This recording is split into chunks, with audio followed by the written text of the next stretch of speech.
Dari ruang siar Lab Podcast Audiovisual Universitas Ahmad Dahlan Aceh. Assalamualaikum warahmatullahi wabarakatuh. Waalaikumsalam.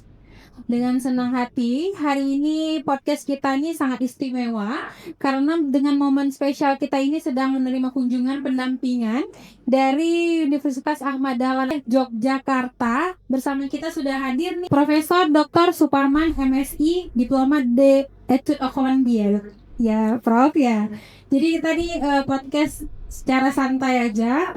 Selamat datang di Universitas Ahmad Dahlan Aceh, Prof. Terima kasih sudah meluangkan waktu untuk kita ngobrol santai sejenak. Gimana nih kabarnya, Prof? Setelah 2 hari di Aceh? Ya senang ya. Tadi saya ternyata ke sini itu udah yang ketiga kalinya itu. Oh, ketiga kali, berarti bukan pertama kali ya? Bukan, dulu tahun 2016 pernah ke sini, diikuti dengan tahun 2005 lalu. 2005. Nah, ini yang ketiga. Yang ketiga. Berarti udah sering bolak-balik ke Aceh ya, Prof ya? Ya 3 kali. 3 kali. Gimana nih kesannya untuk di Aceh sendiri, Prof? Ya kalau dari sisi jam ternyata sini Jauh berbeda ya, Prof? lebih mundur 1 jam. Jadi kalau di sini jam 6 sore itu ya kalau di sana Jogja sekitar jam 7 iya. gitu suasananya gitu. Udah lebih malam ya, Prof? Iya, jadi Cepet. beda suasana meskipun jamnya sama tapi beda suasana. Ya, untuk berbincang tentang pendidikan nih, Prof. Pendidikan tinggi sekarang, menurut Prof, tantangan terbesar apa yang dihadapi oleh PTMA saat ini gitu, Prof? Ya kalau tantangan ya cukup banyak ya. Karena harus kualitas mutu, kemudian juga harus bisa bersaing dalam mencari mahasiswa ya, karena kan memang namanya perguruan tinggi PTMA kan termasuk yang PTS ya, swasta itu kan memang iya di samping akreditasi juga bagaimana cara kita menginformasikan tentang kampus kita kepada masyarakat sehingga nanti harapannya kan banyak mahasiswanya. Selama Prof melakukan kunjungan ini ke mana-mana, ke kampus mana dari Aceh sampai yang lain-lain, apa hal yang menjadi perhatian atau tantangan terbesar nih, Prof, untuk mendampingi kampus tersebut gitu? Ya kalau tantangan saya kira Banyak ya. iya hampir sama ya. Jadi barangkali tadi yang saya sebutkan. Namun kan PTMA itu Perguruan Tinggi Muhammadiyah itu kan di bawah di bawah Diktilibang di Muhammadiyah ya, yang tugasnya adalah mengelola, membantu sehingga diuntungkan lah. Kalau PTMA diuntungkan karena nanti ada semacam pendampingan dari Diktilibang untuk tadi ya, untuk akreditasi, untuk peningkatan kualitas SDM, untuk daya saing dan seterusnya. Berarti itu memang programnya dari Litbang Muhammadiyah sendiri tuh, Prof, atau memang? Iya, sehingga meskipun PTMA itu terletak di provinsi yang agak jauh dari ibu kota gitu ya, kualitas tetap terjamin karena memang ada majelis di Jepang yang membina. Istilahnya tetap terpantau dari. Ya, di samping dibina oleh dari dikti setempat kan. Jadi kita itu punya 2 pembina, jadi satu dari pemerintah ya lewat dikti, terus yang kedua adalah dari Muhammadiyah sendiri.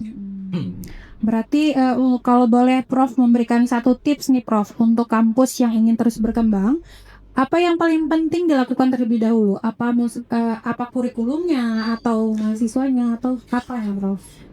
Ya, kalau untuk kampus yang Khususnya PTMA ya, PTMA yang terutama yang baru-baru ya, itu yang pertama ya tentu tentang tata kelolanya dibenahi, mulai dari restorannya yang benar gitu. Jadi restoran itu tidak sekedar dokumen pelengkap, tapi itu menjadi acuan pimpinan dalam menjalankan catur dharma ya. Yang kedua baru nanti kurikulum. Nah, kurikulum UB sampai nanti pengukuran JPL gitu. Kan selama ini jarang terukur ya. Jadi nilai mahasiswa itu ya sekedar apa ya, nilai akhir terus nanti ABC, tapi setelah dicek JPL-nya berapa itu kita tidak nggak tercapai gitu ya Prof. Ya kita nggak bisa tahu tercapai karena nggak diukur. Nah maka kurikulum sampai pengukuran JPL. Nah di samping nanti apa namanya peningkatan kualitas SDM. Jadi dosen didorong untuk ya S3, nanti dari jabatan akademik ya didorong untuk menuju guru besar. Untuk sekarang ini kan udah serba digital pakai AI gitu ya Prof. Gimana menurut Prof perkembangan ini, kampus harus menyikapinya seperti apa perubahan ini Prof? Ya dengan AI ya kecerdasan artifisial. Mana-mana Itu kan sekarang udah pakai AI ya Prof ya. Ya memang ada pro kontra ya. Pro kontra yang satu sisi mungkin tidak menggunakan, satu sisi menggunakan mentah-mentah gitu tanpa.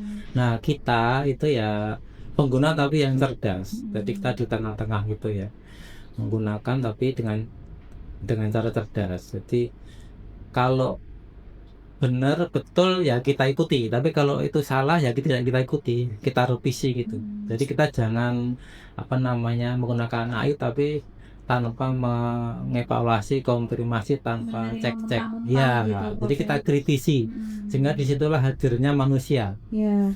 Karena sebenarnya AI itu juga sangat membantu kita dalam menulis atau yang lainnya ya Prof ya. Ya dalam hal apapun sekarang itu sangat membantu, tapi sebatas sama ya pembuatan draft awal dan barangkali saran-saran awal. Nanti keputusan itu mau dipakai apa tidak itu tetap itu tergantung kita gitu loh. Tetap kita yang harus memutuskan, mengevaluasi. Untuk terakhir nih Prof, boleh kasih satu pesan atau motivasi untuk para dosen di seluruh sivitas akademik Universitas Ahmad Aceh nih Prof? Ya, mungkin juga pesan untuk dosen dan mahasiswa kita Ahmad Dahlan Aceh ya. Nah jadi apa namanya selalu mengupdate apa namanya ilmunya. Jadi kita adaptif dengan apa namanya perkembangan. Meskipun dulu kita kuliah itu mungkin tidak diajari suatu ilmu, tapi kalau ternyata sekarang diperlukan ya kita harus mampu untuk belajar mandiri juga. Jadi selalu mengupdate apa namanya pengetahuan, keterampilan, sehingga nanti kita bisa apa namanya tetap eksis dan sukses dalam kondisi apapun gitu ya. Itu yang terpenting gitu. Mungkin sekian aja, mungkin Prof juga udah buru-buru nih mau balik ke Yogyakarta ya Prof ya. Terima kasih banyak Prof atas cerita dan pengalaman hari ini. Semoga menjadi penyemangat bagi kita semua, baik akademisi maupun mahasiswa-mahasiswa sekalian, ataupun calon-calon mahasiswa yang ingin masuk ke Universitas Ahmad Dahlan Aceh ini. Terima kasih atas kunjungannya. Semoga dapat menginspirasi. Wassalamualaikum warahmatullahi wabarakatuh.